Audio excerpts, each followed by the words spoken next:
کہیں پتہ نہیں کٹ گئی کہ نا، وہ چنے گر رہے ہیں برابر.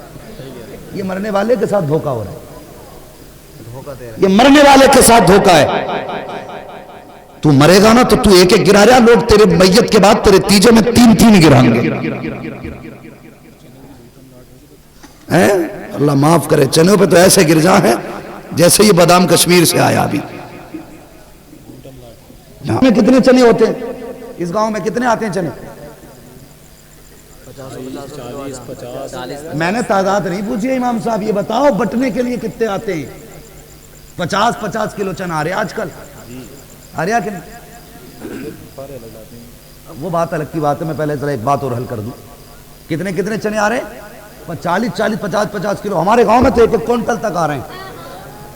ہاں اس لیے کہ چنے پڑھنے جاؤ، اگر کوئی غریب اپنی اوقات سے 18-22 کلو لا کے پڑھوا دے تو یہ پڑھنے والے ہوں سے گالی بکنا شروع کر دیں.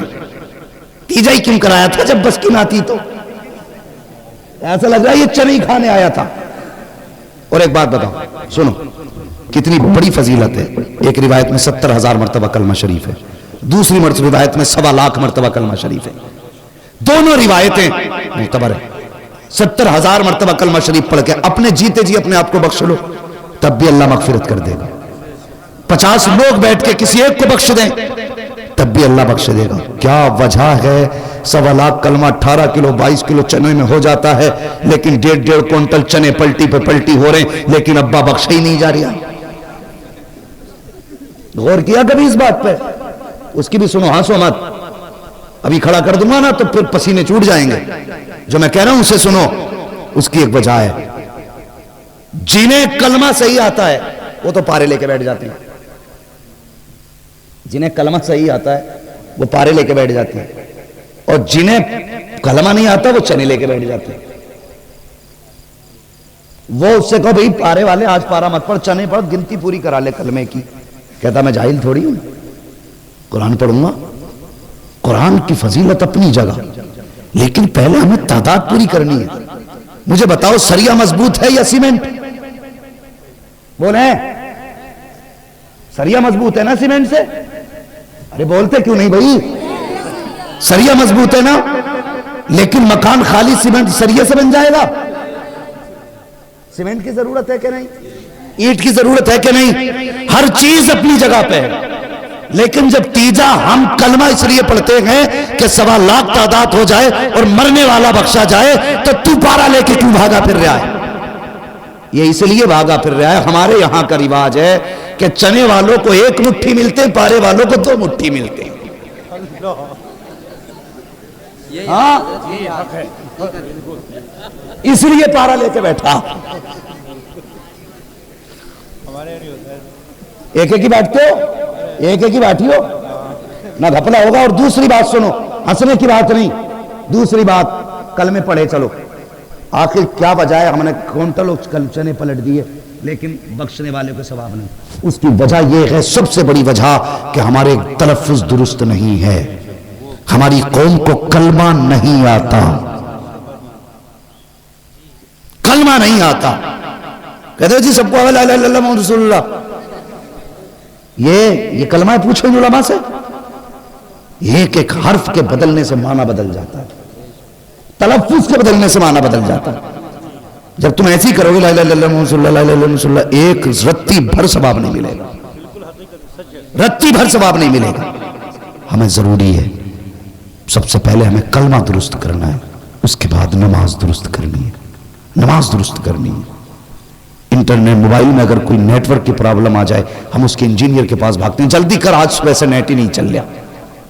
وہ ادھر ادھر پلٹ کے ٹھیک کر کے دیتا، سرور ڈاؤن تھا، یہ تھا. ہم ایک موبائل 5 منٹ کے لیے بند ہو جائے بے قرار ہو جاتے ہیں. ہم 70 سال کے ہو گئے، ہمیں کلمہ درست نہیں ہوا، ہم بے قرار ہی نہیں ہوئے آج تک. ہمیں خیال نہیں آیا، ہماری نماز صحیح نہیں ہے، ہمیں فکر ہی نہیں.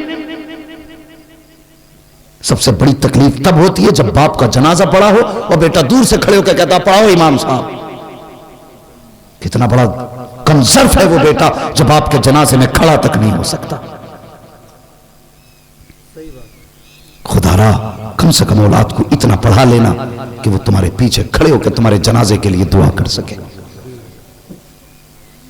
گے بچوں کو اتنا؟ بولو انشاءاللہ دین کے قریب آئیے، تلفظ درست کیجئے، کلمہ شریف درست طریقے سے پڑھیے، ایصال ثواب کیجئے، ورنہ آج تم چنے لوٹ کے جاؤ گے، کل تمہارے تیجے میں لوگ چنے لوٹ کے چلے جائیں گے۔ ہاں چنے لوٹ کے چلے جائیں گے۔ دھوکہ نہ دیں اپنے آپ کو، یہ اپنے آپ سے دھوکہ کر رہے ہیں۔ میں جانا کبھی گھر ہوتا ہوں نا، چنوں میں جانا ہوتا ہے یا کہیں رشتہ داری میں جانا ہوتا تو ہاتھ میں چنے لیے بیٹھا، اور میں آج بھی چنوں میں ہی بیٹھتا ہوں۔ ہاں تو چنوں میں اکثر بیٹھنا ہوتا تو چنے لیے بیٹھے رہیں گے، کہیں گے پتہ نہیں کٹ گئی کہ نا، وہ چنے گر رہے ہیں برابر۔ یہ مرنے والے کے ساتھ دھوکہ ہو رہا ہے، یہ مرنے والے کے ساتھ دھوکہ ہے۔ تو مرے گا نا تو تو ایک ایک گرا رہا، لوگ تیرے میت کے بعد تیرے تیجے میں تین تین گرائیں گے۔ اللہ معاف کرے، چنوں پہ تو ایسے گر جا ہے جیسے یہ بادام کشمیر سے آیا ابھی۔ پر دعائیں کر دیں نا تو نصیب ہی پھوٹ جاتے ہیں۔ وہ بڈھا تھا، اس کا کام یہ تھا وہ امام کو ہی جھانکتا تھا۔ میری عادت نہیں ہے ہنسنے ہنسانے کی، اور نہ میں پسند کرتا ہوں، لیکن بات آئی ہے تو بتا رہا ہوں، سچی بات ہے۔ اس نے اپنے پھاٹک میں سوراخ کر رکھا تھا، اور پھاٹک اس کا مسجد کے گیٹ کے سامنے، اور وہیں بیٹھا رہتا تھا۔ جب امام صاحب باہر نکلیں گھڑی دیکھ لے، وہیں بیٹھا رہے، جب آوے تب گھڑی دیکھ لے۔ مسجد میں جاوے شام کو، امام صاحب آج کہاں گئے تھے؟ تو امام کوئی باہر گیا ہو تو بتائے۔ وہ تو عام طور پہ گھر سے باہر کوئی گیا پھر آگیا پھر گیا کوئی، تو اسے ہم لوگ گئے ہوا تھوڑی کہتے ہیں کہ کہیں نہیں یہیں تھے۔ امام صاحب نے کہتے ہیں یہیں تھے، کہیں نہیں۔ کہنے لگے جھوٹ بول رہے ہو، اتنے بج کے اتنے منٹ پہ تم باہر نکلے تھے۔ ہاں، اور 3:11 اور 5 سیکنڈ ہو رہے جب تم آئے۔ اس نے کوئی امام ہی تو نہ ٹکنے دیا، کوئی امام ہی نہ ٹکنے دیا۔ 8 دن نہیں لگتے تھے حضرت، 3 دن میں چھٹی۔ لیکن سنیں، اب اس بات کو دماغ میں رکھنا، اتفاق سے وہی پھاٹک اس بڈھے کے اوپر گر گیا، کمزور ہو گیا تھا، پرانا تھا، گل گیا تھا، اللہ بہتر جانے، اسی میں دب کے مارا۔ تو غلط کرنے سے پہلے سوچنا انجام برا ہوتا ہے۔ لوگوں کے مزاج مسجد میں جاتے نماز پڑھنے کے لیے، اپنا انگوٹھا کہیں بھی جاری ہو، لیکن امام کا دیکھ رہے ہیں، اس کا نہ ہل جا، اپنے دونوں ہوائی جہاز بنے پڑے اوپر کو پیر۔ ارے اللہ کے بندے، انگوٹھے اس کا ہلن نہ دے رہا، اپنا لگن نہ دے رہا۔ کیا حال ہے ہمارے؟ ہماری نماز درست نہیں، اور برا نہ ماننا تمہارے نتیجے۔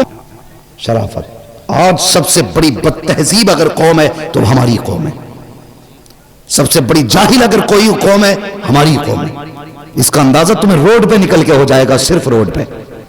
میں یونیورسٹی نہیں بھیجوں گا، کالج نہیں بھیجوں گا، آپ کو کسی محکمے میں نہیں بھیجوں گا، صرف روڈ پہ جا کے دیکھ لو، سمجھ لینا جو اجڑ طریقے سے چل رہا ہے وہ مسلمان ہی جا رہا ہے۔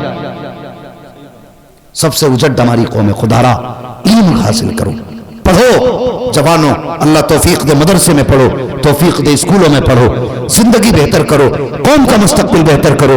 تم سورو گے تو آنے والی نسل سور جائیں گی، تم سدھرو گے تو آنے والی قوم سور جائے گی۔ کوشش کریں اپنے ایک بیٹے کو کم سے کم حافظ قرآن بنانا ہے، بولو انشاءاللہ۔ اللہ تعالیٰ ہر گھر میں حافظ قرآن پیدا فرمائے۔ بس جو ہوا اغلاط ان کو معاف فرمائے رب کائنات۔ زندگی نے دیا ساتھ، پھر ہوگی ملاقات، چمن رہا پھول کھلیں گے، زندگی رہی پھر